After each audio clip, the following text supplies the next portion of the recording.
स्वागत है हकीम साहब। बहुत शुक्रिया आपका। हकीम साहब, हमने कुछ लोगों के शरीर पे ना सिर्फ एक गांठें बल्कि बहुत सारी गांठें देखते हैं।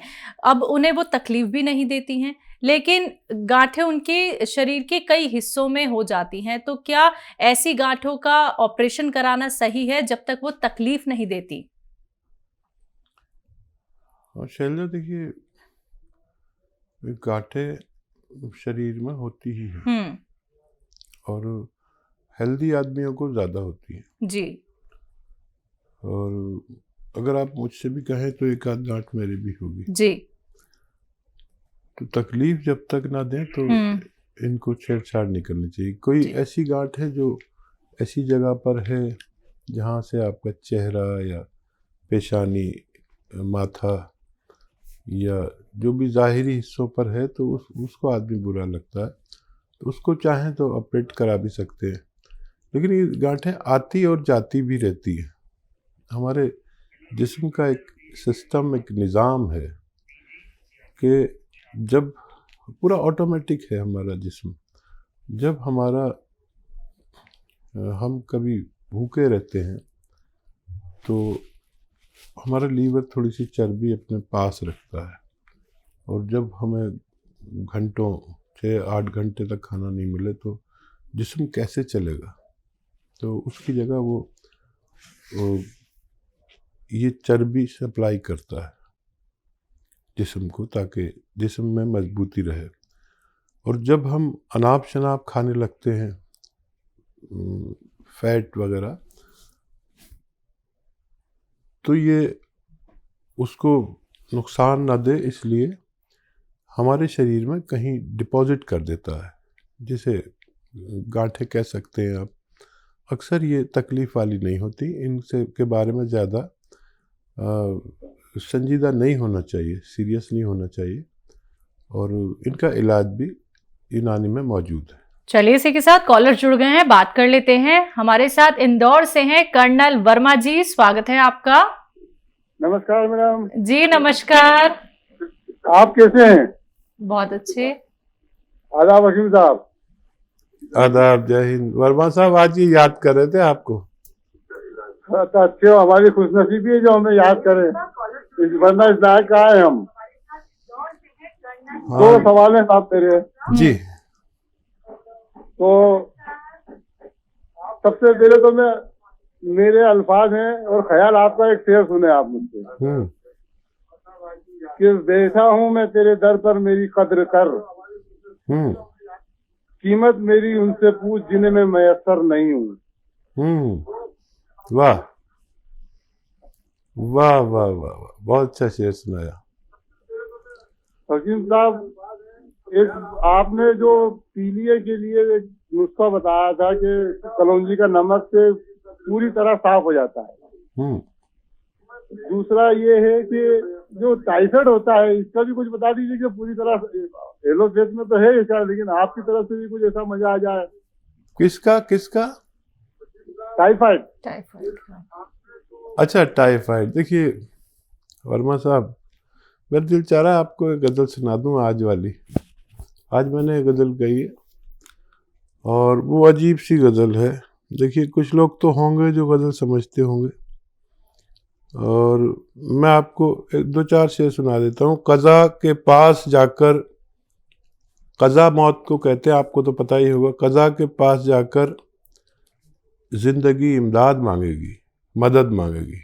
क़ज़ा के पास जाकर ज़िंदगी इमदाद मांगेगी, है ऐसा वक्त अब गम से खुशी इमदाद मांगेगी। अंधेरों की हुकूमत है तो ये तो होना तय समझो। अंधेरों की हुकूमत है तो ये तो होना तय समझो। हमेशा तीरगी से रोशनी इमदाद मांगेगी। बहुत बड़ी गज़ल है, लेकिन आपने शेर सुनाया तो मैंने कहा आज आपको ताज़ा शेर सुनाया जाए। अब कर्नल वर्मा का सवाल। कर्नल वर्मा को बहुत मोहब्बत है हम लोगों से, और टाइफाइड देखिए क्या है। टाइफाइड जब आंतों में गंदगी हो जाती है उससे हमें हल्का हल्का बुखार आने लगता है, बार बार आता है, पेट मुतासिर होता है, भूख मुतासिर होती है। तो इंटेस्टाइन की गंदगी को टाइफाइड कहते हैं, जिसका असर हमारी पूरी बॉडी पे पड़ता है और कब्ज़ रहने लगता है और बहुत दिन तक पता नहीं चलता है, आदमी दवाएं खाने लगता है इसकी पेट की, कब्ज़ की, और फिर इससे लीवर भी मुतासिर हो जाता है। तो इसके लिए यूनानी में बहुत अच्छे नुस्खे हैं। एक नुस्खा आप लिख लें, देखिए एक आती है गिलोय। गिलोय एक जड़ी बूटी है, सभी लोग जानते हैं, मनी प्लांट जैसी एक गिलोय है जो पेड़ों पर चढ़ जाती है। इतनी मोटी इसकी शाख होती है, पतली मोटी, और हरा पत्ता होता है। गिलोय मिलती है सूखी हुई, 100 ग्राम लें गिलोय, और 100 ग्राम आपको धनिया लेना है, आंवला भी 100 ग्राम लेना है, और मेथी भी 100 ग्राम लेनी है, और इसमें 100 ग्राम आपको नमक जैतून मिलाना है। इसका पाउडर बना लें, और ऐसा 2 ग्राम एक वक्त में खाएं, और ज़्यादा परेशानी है तो 2 ग्राम शाम को भी खा सकते हैं। सुबह शाम ऐसा खाया करें।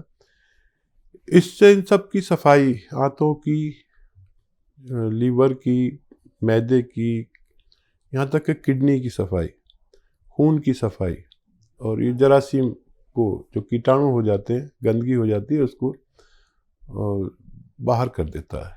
आप इसे इस्तेमाल कर सकते हैं। चलिए, इसी के साथ अगले कॉलर हैं शाहदरा से बीजी त्यागी जी, स्वागत है आपका। हाँ जी, नमस्कार जी नमस्कार। हकीम जी से बात करा दो। जी त्यागी जी, आपका स्वागत है, बताइए क्या सवाल है, मैं आपके सामने हाजिर हूँ। अच्छा, पहले तो मैं आपको खुशखबरी देना चाहता हूँ जी, इरशाद। मैंने आपके यहाँ से 2 में आया था, दर्द रहता था कमर में और पैरों में, तो वो मुझे 1 हफ्ते में काफी आराम है। भाई बहुत मुबारक, बहुत मुबारक आपको। और मुझे सर्वाइकल भी था, तो जैसे आप एक्सरसाइज बताते हैं, उस एक्सरसाइज से मुझे काफी आराम है। बहुत मुबारक भाई, बहुत मुबारक आपको भी, आपके पूरे परिवार को। और बताइए क्या सेवा करूं? परेशानी है जी, मुझे पार्किंसन भी है, और मेरे लड़के को भी है। कहाँ पर है? पार्किंसन है जी, हाथ कांपते हैं। अच्छा अच्छा, ठीक है ठीक है। अपनी और बेटे की उम्र बताएं। लड़के की है 40 साल। लड़के की 40 साल, और आपकी? मेरी 70 है जी। ठीक है जी। और बहुत अच्छा किया आपने, हमें खुश कर दिया। आपको फ़ायदा होता है और खुश मैं होता हूँ। देखिए, मेरा मकसद आप समझ ही गए होंगे कि मेरा मकसद होता है कि कम से कम भारत के हर घर में एक हकीम पैदा हो जाए जिसको मेरी बराबर अनुभव हो, और आपके पास वो दवाइयाँ लिखी हो, दवाओं की आपको पहचान हो। ये मेरा पूरा होता जा रहा है आप जैसे लोग जब जुड़ते हैं। लेकिन असल मुझे जब फ़ायदा होता है, जब जिस दवा से आपको फ़ायदा हो उसका खूब प्रचार प्रसार कर दें अपने रिश्तेदारों में, पड़ोसियों में। एक आदमी के हिस्से में कई 100 लोग की रिश्तेदारी होती है, दोस्ती होती है, ताकि वो लोग भी ठीक हो जाए। एक आदमी ठीक होने से कई 100 लोग ठीक होने चाहिए, उसमें आपकी मदद की ज़रूरत रहती है। तो आप इसके बारे में सबको बताएं, और मेरा मकसद होता है कि आपको ईमानदारी से नुस्खा बता दूं। अब आपका और भगवान का मामला है, उसने आपको फ़ायदा दिया, नाम मेरा होता है, लेकिन ना मैं फ़ायदा पहुंचा सकता हूं ना नुकसान। मुझे जो इल्म, मुझे जो अनुभव भगवान ने दिया, अल्लाह ने दिया, उसको मैं साझा करता हूँ। और मैं 80% 80% हिंदुस्तान तक पहुँचता हूँ। उसमें जिसने अमल किया और लिख लिया नुस्खा, उसका फ़ायदा बेशतर हो जाता है। अगर फ़ायदा नहीं हो तो मैं बिल्कुल ज़िम्मेदार नहीं, क्योंकि मेरा काम ईमानदारी से मशवरा देना है। अब आप ये समझ लीजिए कि आपके पार्किंसन में क्या करना है। आपको रोज़ाना 2 अखरोट और 10 किशमिश खाने हैं, दोनों को 2 अखरोट और 10 किशमिश। अगर आपको डायबिटीज़ के पेशेंट भी ऐसे होंगे जिनको परेशानी है, तो वो किशमिश ना खाएं, अखरोट ही खाएं। अखरोट तोड़ेंगे अपने हाथ से और फिर खाएंगे, इसमें बहुत ताकत होती है। और खूब कसरत से आपको दाल मूंग की खानी है, किसी भी तरह व्यंजन में बना के, खानों में, अपने खुराक में भुनी हुई दाल, दाल का हलवा, ये सब खाते हैं सब लोग, ये खूब खाना है। और आप पर दवा बहुत तेज़ी से काम करती है, ये दवा आप खाते रहें, आपको तेज़ी से फ़ायदा हो रहा है। 1 हफ्ते में, तो हम कहते हैं 1 हफ्ते बाद फ़ायदा शुरू होगा, लेकिन आपसे भगवान बहुत खुश है और आपको फ़ायदा देना शुरू कर दिया। यही चीज़ अपने बच्चे को भी खिलाएं, एक टाइम गौंसिया आप भी खाते रहें और आपको फ़ायदा होना मुमकिन है। टाइम ज़्यादा लगेगा इसमें, पार्किंसन में टाइम ज़्यादा लगता है, हमें भी शर्म आने लगती है। और दिमाग से ताल्लुक़ रखने वाली अशिया यानी चीज़ें आपको फ़ायदा दे सकती है। जी, सुल्तानपुर से हैं राजेश रानी जी, स्वागत है आपका।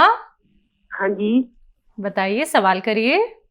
जी मुझे 8-10 साल से एक तो मेरा मतलब बाबाश्री है, मस्से हो रहे उसमें, एक तो पोरवे के बराबर और 2 बड़ी पोते के रास्ते पे। हाँ, हाँ आपकी उम्र क्या है? 63 साल। ठीक है। अच्छा, कब्ज भी रहता है, मुश्किल से लैट्रिन भी होती है? हाँ जी, कब्ज नहीं रहती मुझे, और खुजली है मेरा बहुत ज्यादा है। जहाँ सर्दी लगनी शुरू हुई और वहाँ मेरा खुजली स्टार्ट हो जाती है जी, कमर में और नीचे तक, बिल्कुल कंधे तक आ गई जब तो। ठीक है। नमक जैतून आता है एक, नमक जैतून कहते हैं इसे आसान भाषा में, और ये एक रसायन है जो बिल्कुल नमक जैसा होता है। खाने में नमकीन नहीं होता, देखने में नमक जैसा होता है, ये इसकी पहचान है।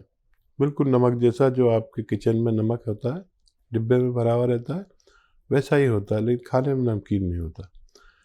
ये एक चुटकी सुबह, एक चुटकी में जितना भी आ जाए, एक चुटकी सुबह, एक चुटकी शाम, पानी में मिलाकर इस्तेमाल किया करें, और धीरे धीरे आपको फ़ायदा मुमकिन है। असली लेना ज़रूरी है, जो भी मैं दवाएं बताता हूँ, असली लेना इंतहाई ज़रूरी है, और फ़ायदा आपको होना मुमकिन है। तो फ़ायदा आपको राजेश रानी जी ज़रूर हो जाएगा, आप ये नुस्खे अपना लीजिएगा, और जो पाइल्स की प्रॉब्लम आपके साथ चल रही है तो आपको उससे छुटकारा भी मिल सकता है। लेकिन दर्शकों, आप लोग एक एक बात लिख लीजिए, ये बात मैं आपको बार बार इसलिए बोलती हूँ, फिर आप लोग दोबारा से कॉल ट्राई करते हैं और आपकी कॉल नहीं लग पाती है, इतनी मुश्किल से आप लोग हकीम साहब से बात कर पाते हैं, इतना उनका इंतज़ार आप लोग करते हैं। तो कॉपी पेन लेके ज़रूर बैठिए, या फिर फ़ोन की रिकॉर्डिंग ऑन कर लीजिए, या फिर एक वीडियो क्लिप बना लीजिए। और आपके पास एक विकल्प और है, आप हमारे हेल्पलाइन नंबर पे कॉल करके ये भी जान सकते हैं कि जो नुस्खा आपको हकीम साहब ने बताया था वो कैसे बनाया जाता है। इसी के साथ कुछ और कॉलर्स से बात कर लेते हैं। नेक्स्ट कॉलर है ब्रिजपाल जी, स्वागत है आपका। नमस्कार जी। जी नमस्कार, कहाँ से बात कर रहे हैं? अम्बाला से बोल रहा हूँ जी। जी, अम्बाला सिटी से, हरियाणा से। ऐसा है जी, मैंने काला गोंद मंगवाया था, 150 ग्राम एक बार मंगवाया, 100 ग्राम एक बार मंगवाया। मेरी कमर में ना मेरे मणके मिल गया, उसमें नसें दब गई हैं, और मैं 1 महीने, 1.25 महीना हो गया खाते मैंने काला गोंद तो है, लेकिन मैं सीधा नहीं हो सकता। मेरी तो कमर में इतना दर्द है कि मैं सीधा हूँ ना, कमर में दर्द हो जाए, खब्बे पास से, तो हिप में, कुल्ले में, खब्बे पास से बहुत दुखता है। उसका क्या, कब ठीक होगा, कैसे होगा वो ठीक, मुझे बताओ कुछ जी। हाँ देखिए, फ़ायदा तो है, आपने कहा है, और 1 सवा महीना हुआ है आपको। आप देखिए, यूनानी दवा खा रहे हैं, अगर 1 महीने में उसने अपना फ़ायदा आपको तस्लीम करा दिया, घोषित कर दिया, तो आपको फ़ायदा मुमकिन है। ये एक तो मेरी समझ में ये नहीं आ रहा कि 150 ग्राम तो 5 महीने चलता है, तो कैसे आपने ख़त्म कर लिया इतनी जल्दी? कहीं ज़्यादा तो नहीं खा रहे? देखिए, इसकी खुराक आधा ग्राम है सुबह शाम, इससे ज़्यादा लेना मना है। तो आप इतना ही खाएं, और ये 2 बार आपने मंगा लिया, 1 बार ख़त्म नहीं हुआ होगा अभी तो आप याद रखें कि आधा ग्राम खुराक है, फ़ायदा शुरू हो गया है। 1 महीना, सवा महीने में अगर फ़ायदा घोषित हो गया तो आपको उम्मीद हो जानी चाहिए पूरी। एक ये, और एक वज़न नहीं उठाएं। देखो, आप हरियाणा के लोग हैं, मजबूत लोग होते हैं, कहीं भी ज़ोर लगा देते हैं, किसी से भी भिड़ जाते हैं। ये सब नहीं करना, और सबसे ज़रूरी है वज़न नहीं उठाना, और ये वेस्टर्न टॉयलेट का प्रयोग करना ज़रूरी है। दवा से भी ज़रूरी है वेस्टर्न टॉयलेट का प्रयोग करना। आप भगवान से मदद मांगें, फ़ायदा शुरू हो गया, आपको पूरी तरह फ़ायदा होना मुमकिन है।